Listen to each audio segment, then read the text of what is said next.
in the late 60s. When I was born, my dad, I remember telling me that the leons was equivalent to the pound. But now our currency is dropped. I mean, one pound now is about 4,600 leons. How did you get to that? Why? So this is what they say. Yeah. Yes. Can I just quickly word in here? As we're moving forward, I have noticed that nearly all the speakers have been, casting the blame from the external problems, and of course we all know we have the AU had to go through all the world order and the superpowers imposing their views on us and whatnot. But what we have not really looked at is that within the OAU itself and within Africa itself, it's clearly evident that we have not helped ourselves in that. See, an organization can only be as powerful if the members want that organization to be powerful. That's it. And the OAU, even when there's a mandate that members should pay their dues, for instance, just recently in our country, there was a report that they have not paid any contribution whatsoever. And if we're talking about economic liberation and whatnot, if the organization doesn't have the money to enable them to carry out their mandate, how do we expect them to be vigilant, to be able to implement their ideas? So as much as we're casting the blame from the external problems, we have to look from within ourselves, as it is now and then. Yes. I think we have been, to be fair, but we also know that their hands are tied, behind the back. I remember. What you mean by the anyway? I will explain. I will just give an example. What Sheikh Stevens did with SLST to NDMC. He didn't do a good business. Actually, from what I understand, my family is friends with the guy who was the personal manager at the time. He told us that they gave them 72 hours to leave the country. They were implicated in a coup. He took over after that because the guys were scared. They left. It was all over contract negotiations. He took over NDMC. But what the British did was that they actually, didn't allow Sierra Leone to trade. The value of our diamonds were actually depreciated, and that's how black market, selling black markets actually started. So what they wanted to do things for themselves, but he didn't go about it the right way, but yet still he was blocked. They have measures outside of Africa to do certain things and to hamper us from progressing. They rather we depend on aid and loans because they know that we have mineral resources. We can afford to pay them back if they tie us down into the contract. So they would rather give us loans and bring up with the structural adjustment program. Charles, if I can come in, this is Safar. That then brings us to leadership. We have to have leaders who have the kind of vision that Nkrumah and the other founding fathers have. Looking at the continent now, we don't see those kind of leaders. I agree, Safar. I agree with you. I just quickly want to say, you mentioned Sierra Leone and you were talking about diamonds. I mean, we have been mining diamonds. Diamonds were discovered in Sierra Leone in 1930. We have a school of engineering in Frobe College. Up to this day, we don't have a concentration in mining engineering. Now we have petroleum.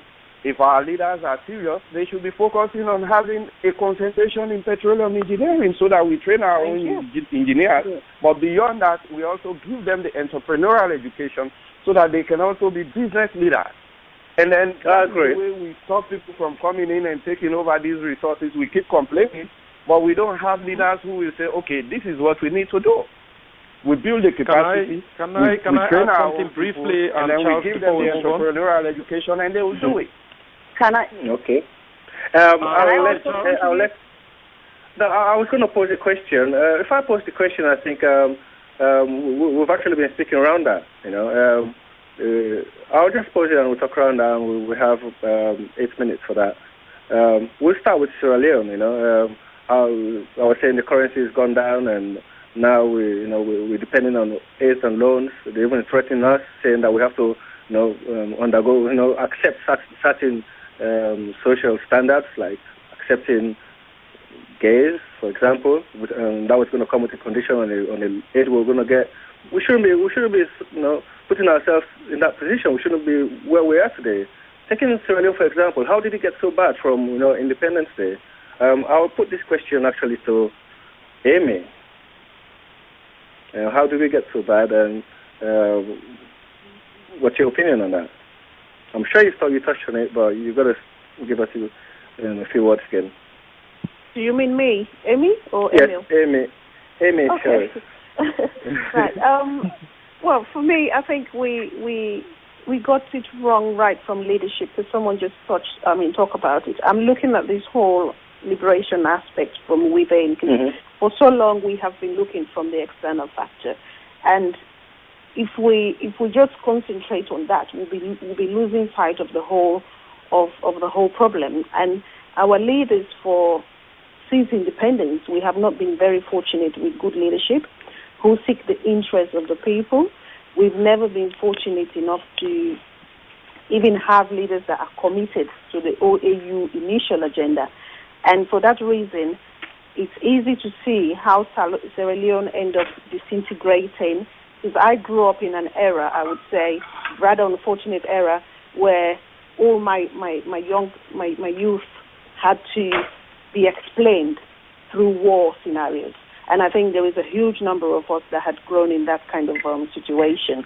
So, in a nutshell, Africa has been let down by the leadership that we've had, and corruption has been the biggest factor that has dragged us to the situation that we find ourselves. Because leaders would go like you just said, the days of the NDMC and how diamonds were being, prices were being fixed and whatnot. These things would happen, of course, and we knew it was happening. But the leaders, at the end of the day, had to have a deal with whoever that is coming in with their business plans, with whoever that is coming in with their investment. Obviously, we see that with even the African minerals of today. We see that with the Francini's ideas or business interactions in Sierra Leone. There are so much on the table games that are happening, which is the biggest hindrance to us that we ever think about that would have, happened to Africa from the external problems we've faced in the past. And obviously, if we just cast our eyes over to the Chinese, for instance, we'll be ashamed to see that in as much as we all had similar, constraints in the past, they have been able to emerge from that culture of external problems and constraints and build up upon that to make their nations a great place for us to run to again and ask them for loans and help what you may. So I think yes, Amy, I agree with you. It's been clear. Charles, point can I is come in? really clear. It will be Dubai after this, actually. So yes, I think we have to look within as well. We cannot just cast the blame to the guys who are coming in to do business with us. Obviously, they're doing business, they're doing it for profit, so we have to have smart leaders as well who are going to know how to negotiate contracts in our favor. I think that's the point here. So yes, Dubai, you're next in the list to come in. Yeah, I think, just imagine, and this is what I always like to tell people, imagine that Africans had left Africa and went to Europe, enslaved them for 300-400 years, and then imposed a very brutal colonial regime on them. And after even we left, after independence, we still continued to inform them exactly on how to govern. Just imagine where Europe will be. Because I think I don't want to overstress the external dimension, and anybody who is interested in understanding the African condition must, of course, face squarely the question of how the internal political condition submit to an external environment. We know that. But imagine that even Nkrumah did not survive. He was overthrown. Sankara did not survive. He was overthrown. Lumumba was not even prime minister for 6 months and he was out. The point that I am making, even those African leaders who are well-meaning, who have a program of action, who are ready to do the things that are necessary to do to liberate their countries and their people, there is always a Western government that is looking at them in a very unfavorable way. Because what it means is that for you to be a good African leader, for you to be able to do the things that your people want, it somehow will have to put you in confrontation somehow with the West, because they want to get your resources for free. They want to tell you what to do and what not to do. And most of the time, isn't that the case in every business? That whenever you go into a business, exactly. So that's the point that I'm trying to make. And for us to just say, oh, it's not the external environment. I don't want to say, because nobody, and I always make this argument, nobody is able to transcend their condition of possibility. You can't try. And we have to factor in, when we talk of colonialism, we should not only be focusing on the 70 years from Berlin to the 1960s. The violence of Atlantic slavery and the post-colonial era of neocolonialism, but also in this current moment, where the IMF, the World Bank, the United Nations, the U.S. government, the Western governments are the ones who tell us exactly what to do. So yes, leadership... Why are we allowing them to tell us what to do? But even the good leaders themselves... Yes, Brother Charles, if I may come in. Who is that, sorry? It's Emil. Emil, you have 1 minute then. But let Zubai, you got 30 seconds to round up. When he finishes, yeah. No, that's just basically the point that I was making, that in terms of that the African situation is not simply about internal versus external. In fact, we can't separate it. Because that which makes the internal condition as difficult as it is tied in with the external. You cannot separate the two.